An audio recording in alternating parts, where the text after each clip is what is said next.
Olá, boa tarde a todos. Hoje, nessa tarde de quarta-feira, 29 de junho, estamos aqui com mais um bate-papo com a escritora, né? Hoje nós teremos a professora Graça Salgado, que vai falar um pouco sobre feminismo precoce, né? Alguns exílios autoimpostos. Mais uma vez, eu ressalto que esse projeto, Bate-Papo com a Escritora, é um projeto do grupo de pesquisa Gremplexa, né, registrado na CAPES e implantado na Faculdade de Letras, no programa de pós-graduação em Letras da Universidade Federal do Amazonas. Ele faz parte de uma das atividades, né, é uma das atividades que são oferecidas pelo Greenplex anualmente. E esse ano nós resolvemos contemplar a temática feminista, né, durante o bate-papo. Por isso, todos os nossos bate-papos eles são direcionados para um público feminino, mas são assuntos, são abordagens, são temas de grande relevância, tanto para homens quanto para mulheres. Só que os temas a gente resolveu encaminhar dentro de uma abordagem feminista, né, tendo em vista inúmeros direitos que estão sendo usurpados, extraídos das mulheres, principalmente nesse último ano. Então, em decorrência dessa evidência, desse tema que está tendo grande repercussão social, o nosso bate-papo ele está voltado para essas questões feministas. Né? Como eu falei, hoje nós temos a presença aqui da professora Graça Salgado. Professora, seja muito bem-vinda. A professora Graça, ela é professora da Universidade Federal Rural do Rio de Janeiro, professora do Departamento de Comunicação e Letras. Né? Mas, nesse momento, a professora não está no Brasil, a professora está em Londres, né? Ela está como professora visitante. E, para a gente, professora, é uma enorme satisfação saber que você aceitou nosso convite para conversar sobre esse tema, né? Sabendo que você já tem uma grande experiência com a pesquisa voltada para essas questões e sabendo também que você é bastante engajada já há bastante tempo, há um longo tempo, né? Com essas discussões de discurso e de gênero. Né? Eu vi aqui procurando um pouquinho da sua vida, claro, né? A sua vida acadêmica, né? Eu descobri que você lidera um grupo de pesquisa de gênero e discurso lá na Universidade Federal do Rio de Janeiro.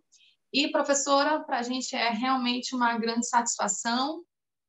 Fique inteiramente à vontade. A nossa proposta sempre é trazer um encontro onde a gente possa falar de uma forma mais clara, objetiva, sem algumas palavrinhas acadêmicas que às vezes a gente vai engessando um pouco a nossa linguagem, né?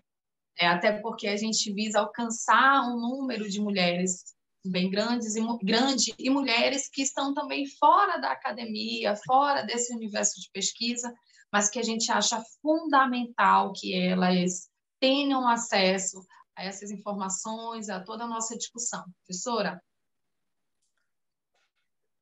Muito obrigada, eu que agradeço, Iná, a você e tenho o maior prazer em conversar com vocês, com os professores da Universidade Federal do Amazonas. O maior prazer em me dirigir, ter a oportunidade, o privilégio de me dirigir às pessoas que estão interessadas nesse assunto. Acho importantíssimo que você dê a tônica do encontro, apesar de ser um ciclo chamado Bate-Papo com Escritoras, que você dê uma tônica que não seja engessadamente acadêmica. Eu acho isso uma iniciativa muito interessante, porque caracteriza uma tentativa dos próprios acadêmicos em sair do seu do seu enclave, vamos dizer assim, né? Comunicativo da sua comunidade fechada discursiva e dialogar um pouco mais além desse espaço, que é o que a universidade deveria fazer sempre, né? Mas essas tentativas de diálogo com a universidade, com a sociedade mais ampla, ela é muito bonita de dizer, mas é muito difícil de realizar. Então, acho interessante, acho muito importante que que a iniciativa do seu grupo de pesquisa seja exatamente ampliar esse público e conversar de forma inteligível, de forma clara e de forma, na medida do possível, interessante, sobre questões que são socialmente muito mais importantes do que academicamente relevantes, eu acho. Então, o tema feminismo e aspectos de um feminismo precoce dentro do trabalho que eu tenho feito, para mim é interessante que ele passe para além das fronteiras acadêmicas e alcance um público maior. Acho muito importante. A gente está precisando disso nesse momento. Exato, professora. E é uma discussão uma reflexão, na verdade, que o nosso grupo de pesquisa tem exercido ultimamente, é justamente essa busca por esse transbordamento, posso dizer assim, das discussões que acontecem na universidade.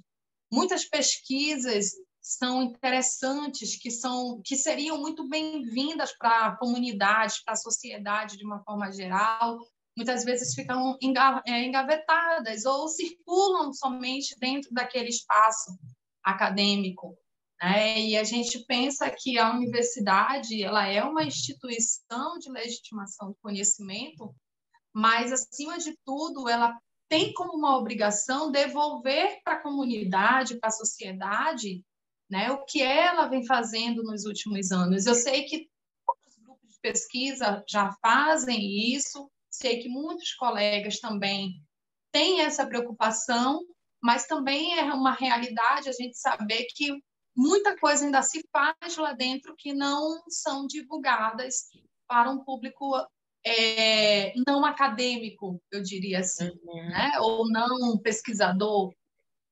Né? Então, e essa temática é uma temática que, antes de pensar em escritoras, eu me debrucei muito, confesso que no comecinho do projeto eu tive certas inseguranças, porque aqui no Brasil nós ainda temos essa discussão ainda bem discreta, né? Alguns nomes apenas a gente consegue visualizar, e fora daqui a gente vê que esse processo ele já tem um pouquinho mais de tempo.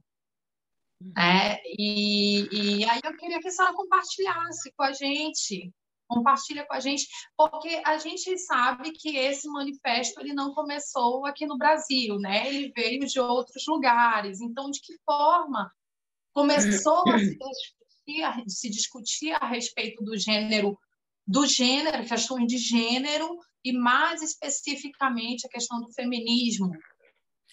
Eu diria que, na verdade, a questão do feminismo ela antecede, erroneamente, vamos dizer assim, a questão de gênero, né? Porque gênero é um conceito, se a gente pensar, é um conceito mais recente, né? Eu me lembro que quando eu comecei a escrever e a pesquisar sobre gênero, eram coisas da linguística muito limitadas às questões da língua, propriamente, e não às questões do discurso, tá?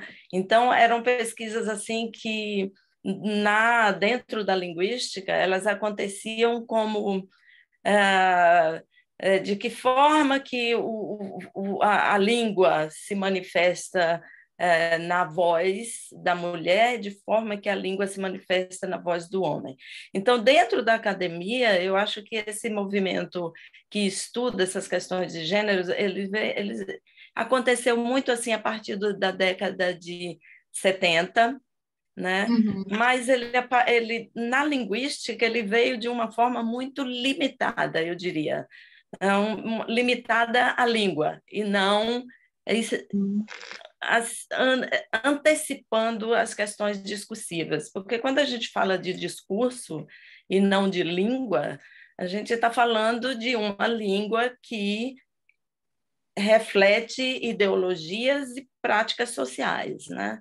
A gente está falando de uma língua que diz assim, olha só, falar não é um vazio, falar não é alguma coisa abstrata. Quando você fala uma coisa, você faz alguma coisa, e isso tem efeito na sociedade, né? Então, ver o gênero como uma questão de discurso e não só como uma questão de língua, né? É um momento interessante que acontece ali por volta dos anos 80, e ele veio se modificando muito recentemente. Saiu também, do ponto de vista se a gente pensar em teorias sociológicas, ele saiu dessa bandeira do feminismo e se expandiu para muito mais do que um feminismo apenas, né? E hoje gênero estuda muita coisa, não só um feminismo, né? O gênero estuda e se interessa e reivindica ações e reações do Estado, por exemplo, das instituições educacionais, que tem a ver com uma gama muito maior da sociedade, né? Por isso que passou desse limite homem-mulher e inclui todas as pessoas que pertencem ao que a gente identifica hoje como a comunidade LGBTQ, etc. Né? Então, essas questões do feminismo, elas foram muito marcantes nos estudos sociológicos na década de 60, estabelecendo esse desequilíbrio dos papéis entre homem e mulher, mas quando os estudos de gênero surgiram e caminharam ao longo do tempo, eles já apareceram assim, de uma forma muito mais despida desse limite entre, ok, a gente só quer estudar essa diferença de papéis de homem e mulher, mas a gente quer estudar todas as coisas que são reivindicações de minorias que entendem que estão reclamando uma identidade de gênero, que não é necessariamente homem e mulher.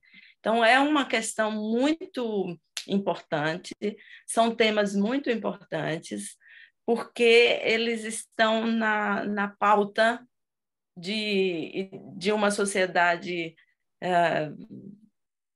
clamando por justiça e governos, pelo menos no nosso país, empenhadíssimos em estagnar, em apagar a possibilidade de expressão.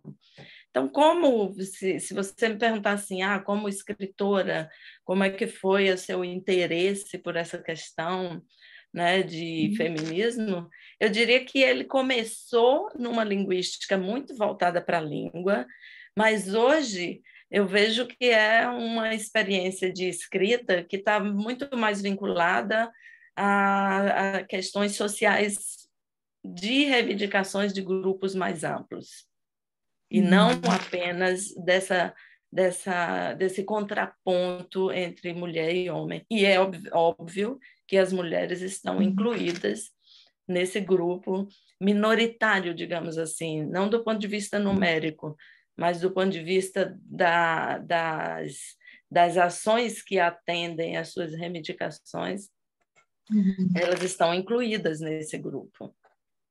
Professora, me chama a atenção um fato. não sei se a senhora chegou a ter acesso, mas ontem foi divulgado pelos meios jornalísticos que a nossa região, a região norte do Brasil, ela ficou em primeiro lugar em índice de violência e homicídios, né?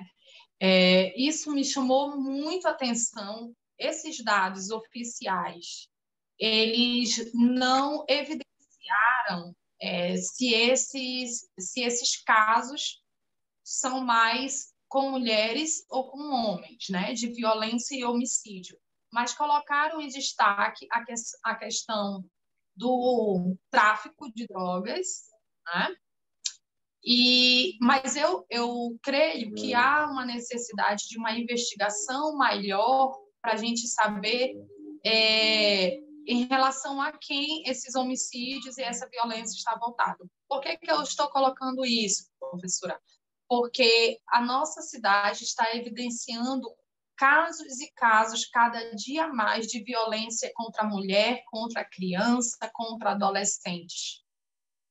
Nós temos aqui um veículo de comunicação, uma delegacia especializada, a DEPCA, que é uma delegacia especializada em crimes contra criança e adolescentes, que ela não para um segundo, a delegada não para um segundo de trabalhar, de tantas denúncias, de tantos casos, e não tem um dia sequer que não seja preso algum homem por crime contra criança, contra adolescente e contra mulher mesmo, né?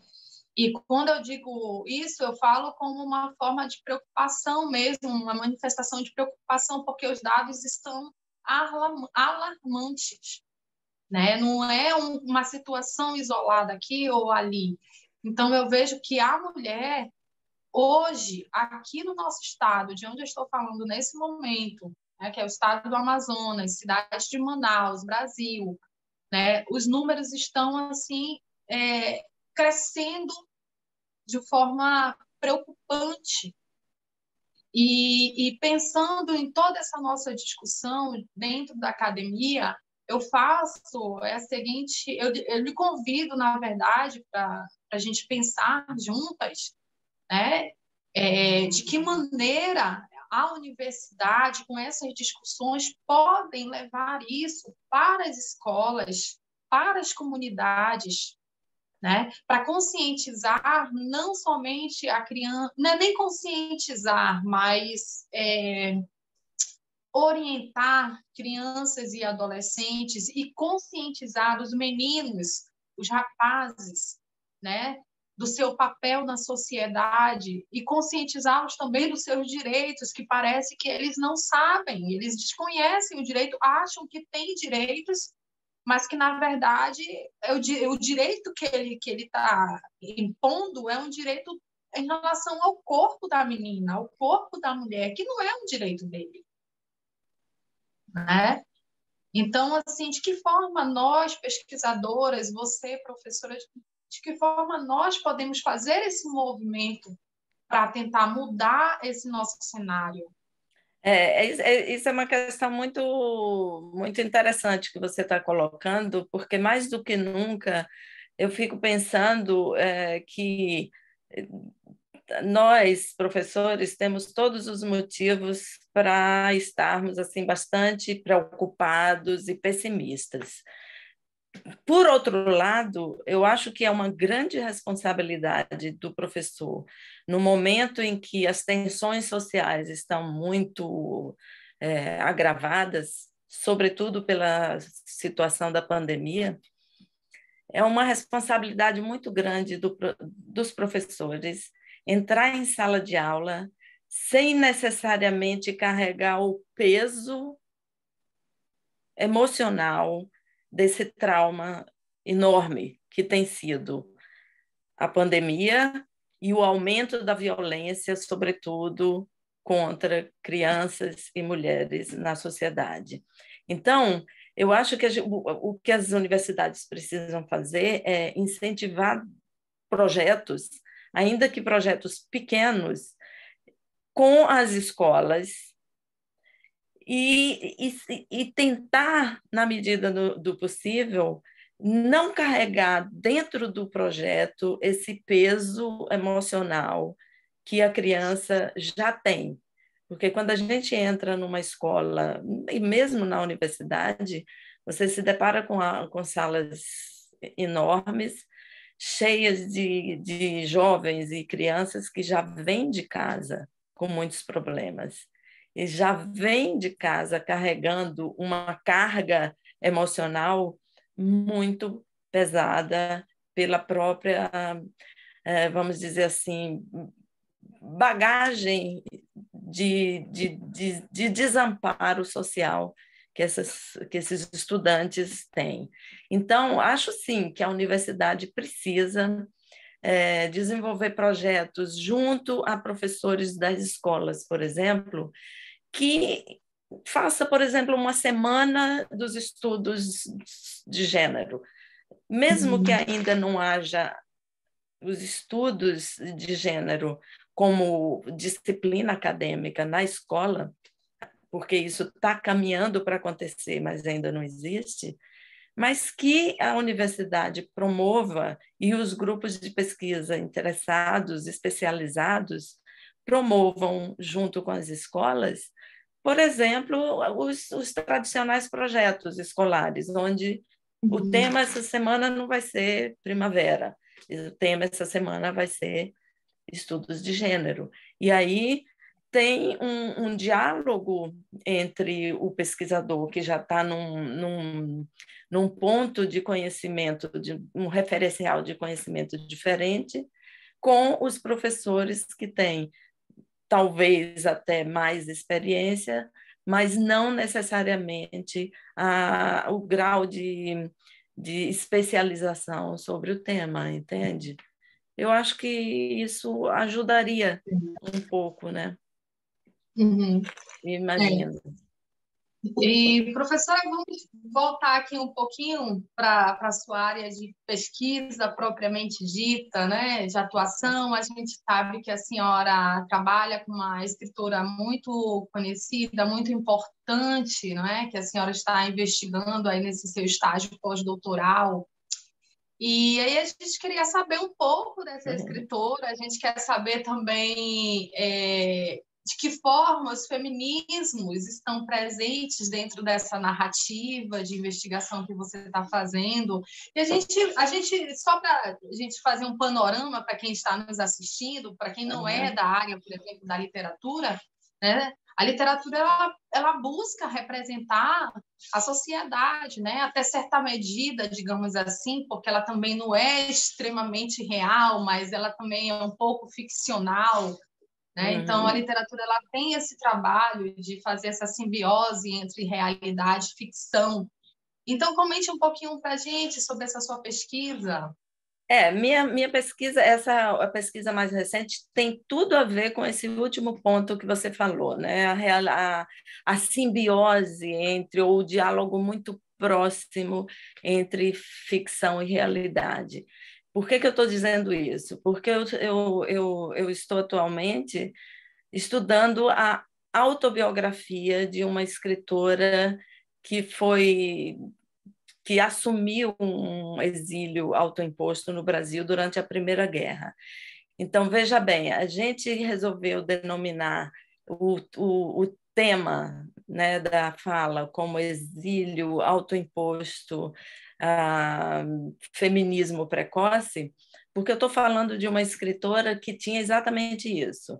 Ela tinha esse aspecto de ser uma feminista precoce, porque na idade de 15 anos ela já escrevia para o prefeito da cidade dela, lá no sul dos Estados Unidos, pedindo a legalização da prostituição para que as mulheres pudessem ter proteção contra a doença venérea, pedindo a legalização, pedindo o sufrágio, né, o voto da mulher, antecipando a necessidade do voto da mulher e antecipando a questão do divórcio também. Então, são 3 temas que ela, muito antes de ter consciência que se tornaria uma escritora famosa, ela já batalhava, né? Então, ela era uma menina de 15, 14 anos quando começou a agitar isso.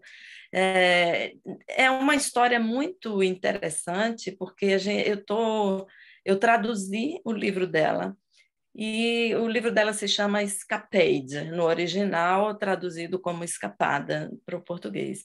E fiquei absolutamente fascinada com a história dela, porque ela, ao falar da vida dela no Brasil, ela, na verdade, revela aspectos muito importantes da sociedade patriarcal brasileira e americana também. Porque, na verdade, é a história de uma menina riquíssima, uma aristocrata do sul dos Estados Unidos, que, com 17 anos de idade, se apaixonou por um médico famoso, pesquisador muito proeminente,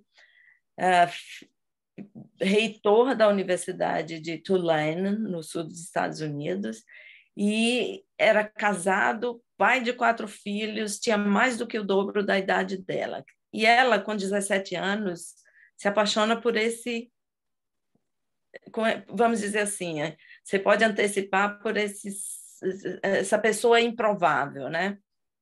Uhum. E eles se apaixonam de tal maneira que ambos decidem abandonar o passado as origens aristocráticas para viverem essa espécie de idílio romântico num país que viria lhes colocar como realidade pobreza, doença, isolamento absoluto. Uhum. Então, eles abandonam esse mundo da aristocracia do sul dos Estados Unidos e enfrentam, no Brasil, pobreza, isolamento e doença. Né? Isso lá nos anos entre 1913 a 1919. Por que eles ficaram nisso? Porque eclodiu a Primeira Guerra e a política dos países aliados era onde você estiver, você não sai. Ninguém sai, ninguém entra. O Brasil adotou isso. Então, ele achava, eu imagino que na cabeça dele, assim, como era americano, era um médico importante, famoso, ele imaginou, chego lá naquele país que não tem nada, pobre, e vou arranjar um emprego igual o que eu tenho aqui, imagina. Coincidentemente, ele falava português, porque já tinha viajado como missionário, médico missionário na África portuguesa. Então, ele pensou, bom, agora já conheço a África, eu vou para os trópicos. Ele era muito aventureiro também. Sou especialista em medicina tropical, vou chegar lá e vou dizer, olha, eu sou um pesquisador famoso, sou americano, tenho isso, esses atributos, é lógico que eu vou conseguir um emprego bom e vou viver com o amor da minha vida para o resto da vida. Na segunda semana que eles chegaram aqui, começaram a perceber que a coisa não era exatamente assim, e ele teve que não só cair na realidade de que não haveria emprego para ele, como a assumir pequenos bicos, tipo assim, carregar mala na estação. E ela ficou grávida nesse ínterim, né? E começou a ficar desesperada, porque uma menina aristocrata não tem, em tese, estrutura para uma transição social tão profunda, né?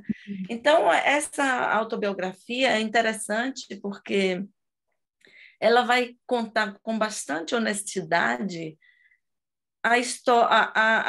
o processo de adoecimento dela, não só por ter se tornado extremamente pobre no Brasil, mas por ter sido obrigada a se tornar uma exilada americana.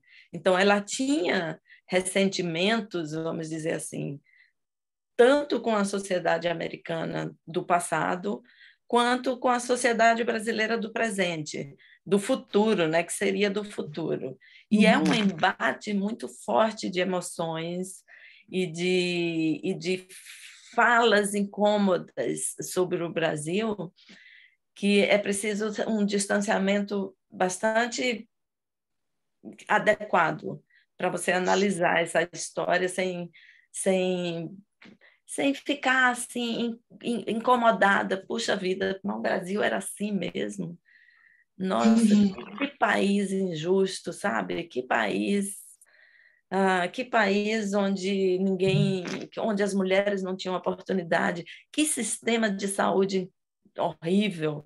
Ela presenciou três epidemias durante esses 5 anos que esteve lá: febre amarela, peste bubônica e uma outra lá que eu não estou lembrada. Ela fala disso. Então, ela escrevia como ficaram muito pobres. Esse processo de escrita feminina dela foi acontecendo inconscientemente, né? Foi acontecendo no calor das emoções. E ela escrevia em papel de embrulho, em papelzinho de jornal, coisas que onde ela encontrasse, porque não tinha caderno, não tinha nada de tão pobre. Quando eles fizeram esse movimento para ir para o Brasil, ela, na verdade, é uma escritora que se chama Evelyn Scott. Ela Eles acabaram indo, não tinham, passaram por tantas tentativas de sobrevivência que acabaram comprando um pedaço de terra no sertão da Bahia e foram criar bode, assim, achando que poderiam ficar por ali, criar o bebê num ambiente mais ou menos seguro, né? E voltar para os Estados Unidos com pelo menos dinheiro para comprar passagem. O sítio também foi uma segunda terra idealizada, né? O Brasil foi a primeira terra idealizada porque não tinha emprego, era um país precário do início do século XX. Você não vai chegar num país, né, com essas condições e achar que vai ter prosperar só porque você é americano, né? Ou só porque sabe, é um médico famoso. Isso não vai acontecer.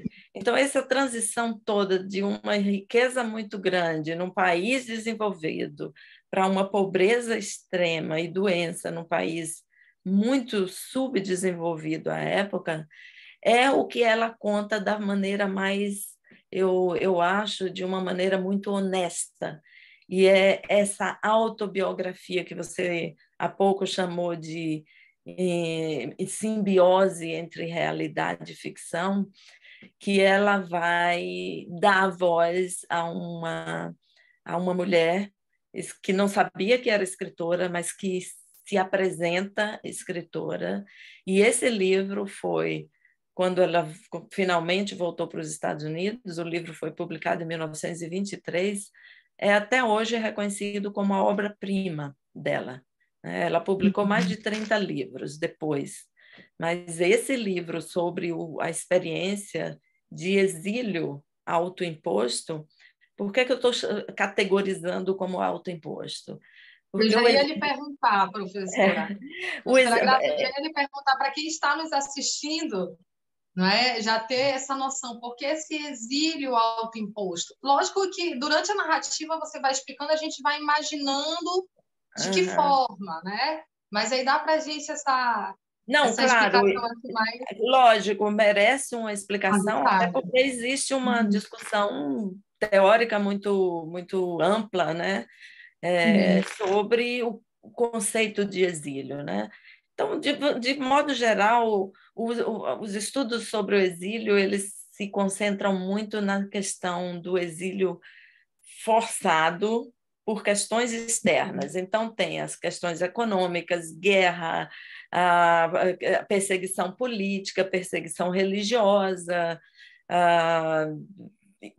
são fatores sociais externos. Então, isso seria assim o exílio da forma mais convencional que a gente poderia classificar.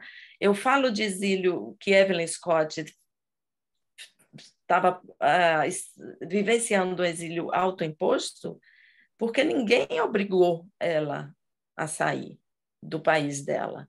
Não houve uma expulsão por parte do governo americano ou da família dela ou de ninguém para ela sair do país.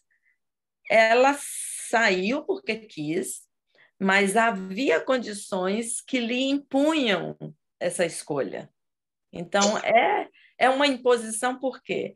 Porque ele era casado, tinha 4 filhos, era um médico renomado e muito mais velho do que ela. Ela era uma menina e filha única de uma família muito rica, e era um romance absolutamente proibido. Não só proibido, como é, ele, o caso não se tornou apenas um escândalo social. O caso era um caso de polícia. Então, eles se tornariam perseguidos pela polícia se continuassem e com esse romance proibido, e havia juridicamente um ato chamado Mann Act, onde ele poderia ser preso e, dependendo do estado onde ele fosse preso, até passar uma sentença de vida na prisão, né? Então, era muito sério. Um adulto, na época ela era juridicamente considerada menor de idade, um adulto casado, pai de filhos, com uma responsabilidade institucional e social muito grande, vamos dizer assim, seduzir, era o que seria entendido à época, né? Uma jovem menor de idade, isso dá cadeia, né? Por isso eles fugiram, mas ninguém obrigou eles a fugirem. Eles fugiram por uma questão de escolha pessoal, e essa escolha pessoal teria que ser feita por razões de imposições da lei, né? Mas eles poderiam ficar tendo um caso escondido, eles poderiam ficar e esperar ele se divorciar, eles poderiam 1000 coisas, mas eles não escolheram isso, eles escolheram fugir e viver isso no Brasil. Então, é uma autoimposição, não é uma imposição extra, entendeu?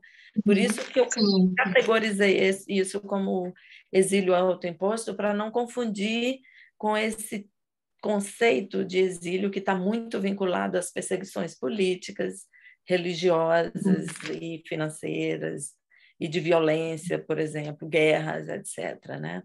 Mas, de qualquer maneira, a situação que eles se depararam no Brasil é uma situação de isolamento quase absoluto. No caso dela, que era mulher, jovem, estrangeira e grávida, e aí as questões de gênero são importantíssimas, né? Era um peso muito maior para ela nessa condição de mulher, jovem, estrangeira, grávida, que não falava uma palavra do português. E ele, homem, falando português, saindo para trabalhar, trabalhos humilhantes na condição social dele, mas saía. Então, ele ocupava esferas públicas da sociedade brasileira que ela não tinha acesso. Então, nesse sentido, a condição de gênero foi muito cruel com ela. E o isolamento foi muito mais pesado com ela, né? Mas é impressionante como ela revela coisas do Brasil, como ela fala do tratamento nos hospitais, como ela fala de como acontece um parto na periferia da cidade de Natal. Tem algo muito interessante isso que você colocou, mas alguns pontos assim eu estava tentando trazer para a atualidade, porque apesar de ser uma autobiografia escrita na década de 80, não é isso? 70, 80? Não, foi escrita durante a Primeira Guerra Mundial.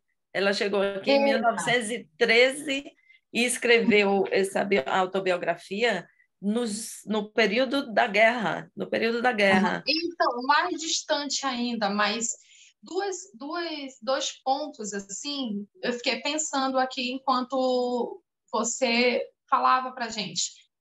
Primeiro, você encontrou alguma informação dentro dessa sua escavação de pesquisa que desse a entender por que escolher o Brasil?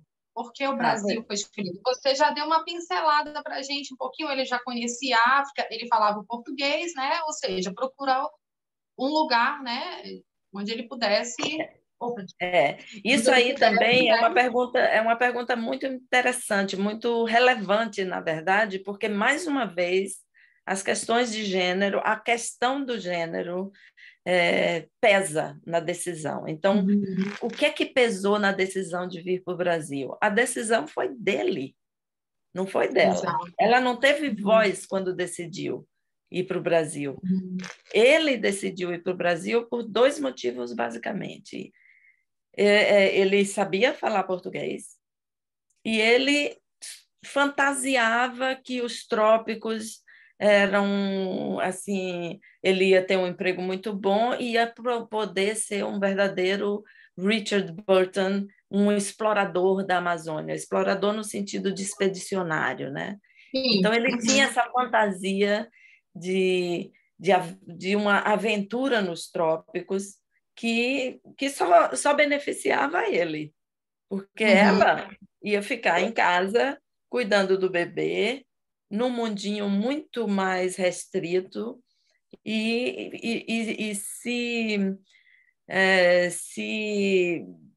embrenhando num emaranhado de emoções que a levou, ao final, a um processo de doença mental muito, muito forte, né? Mas é uma autobiografia incrível porque ela revela o patriarcalismo do Brasil Uhum. e o patriarcalismo americano também, porque ela foge de lá por isso e ela fica presa aqui por isso. Quer dizer, é um exílio que tem dois extremos muito interessantes: um abandono da terra natal e uma adesão a uma terra estrangeira, mas em ambas as terras ela não pertence. Uhum.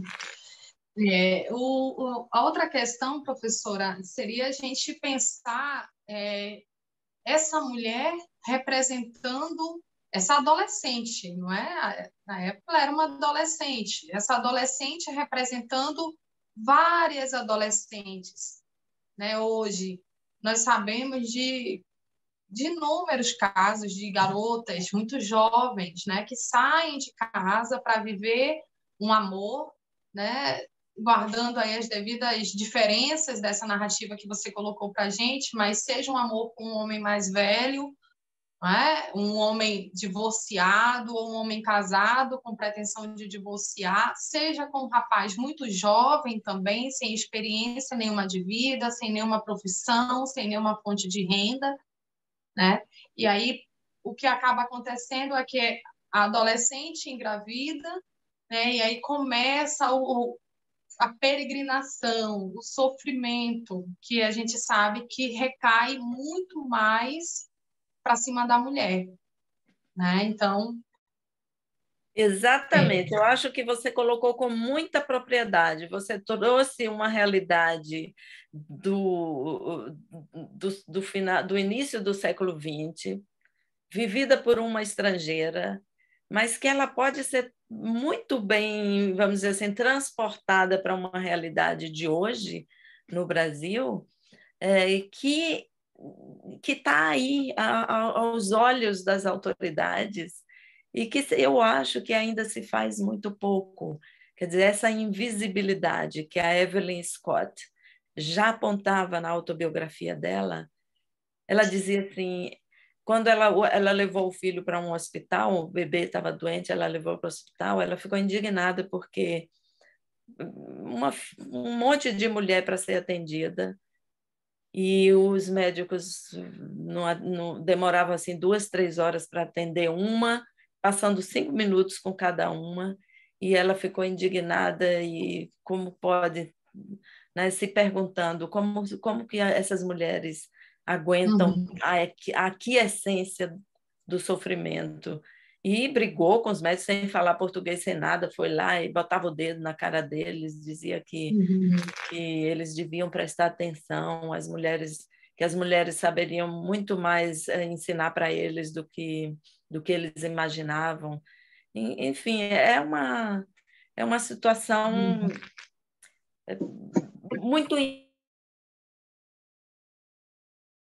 prevenida, digamos assim. Hoje Uhum. pode viver.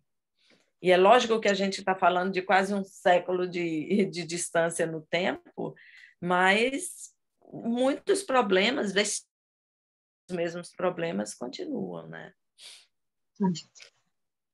Professora Graça, nós já estamos chegando no finalzinho do Ah, que nosso pena. bate-papo. Passa muito rápido, né?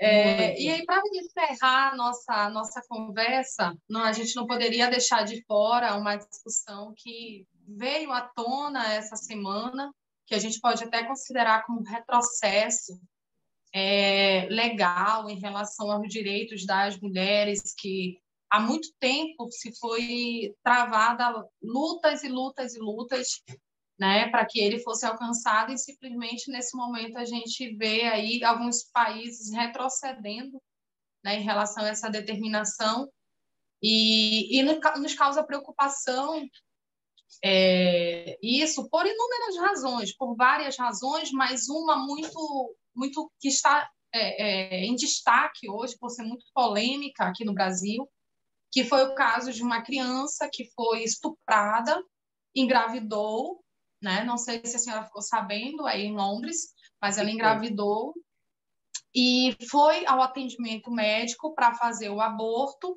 e não foi autorizado esse aborto porque ela estava com 2 semanas a mais do que estava previsto em lei, né? E aí isso gerou uma movimentação dos pesquisadores, dos movimentos sociais, né, em relação a isso, e que nos causa preocupação, né?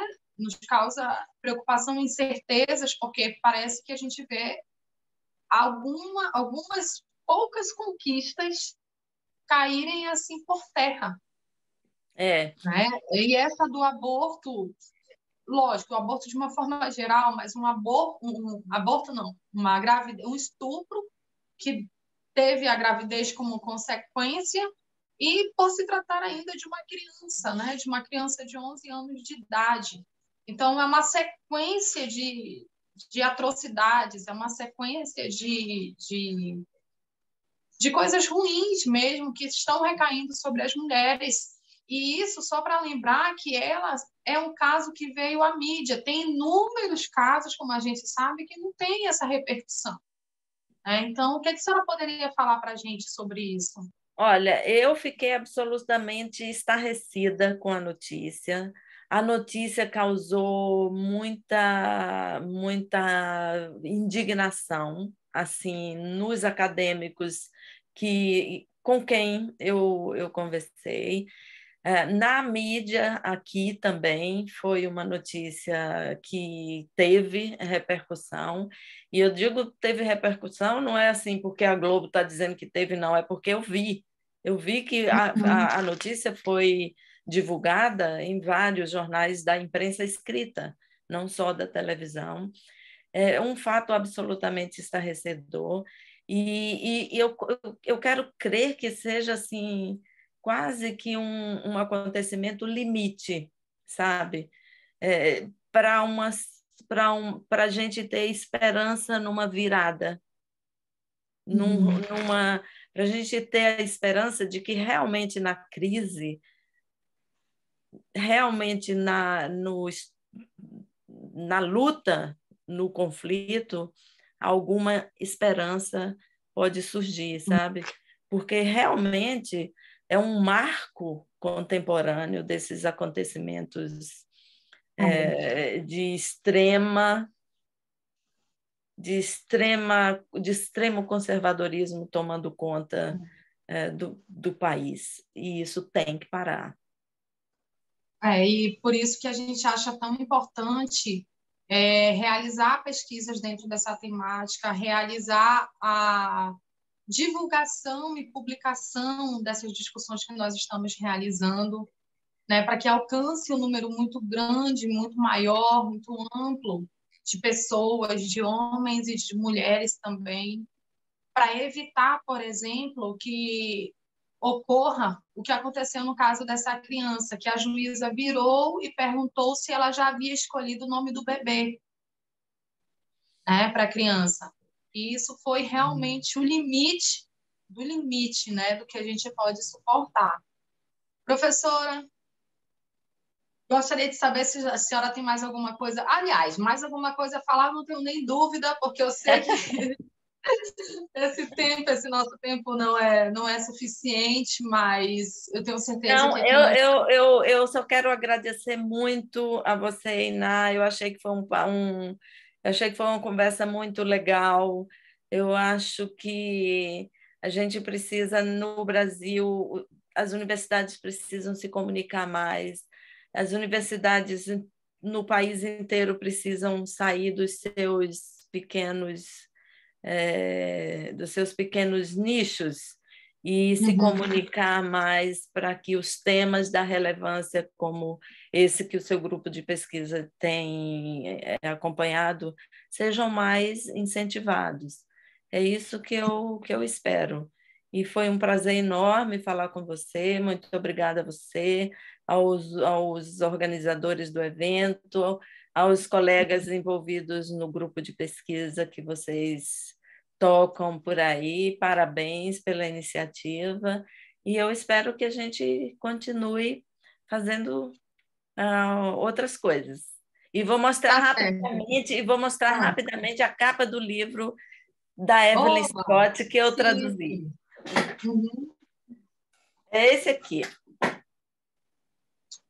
Olha, escapada. Legal, professora. Professora, nós iremos querer um exemplar, tá bom? Claro, depois a gente conversa como é que a gente pode fazer para a senhora enviar para a gente, que a senhora está muito longe.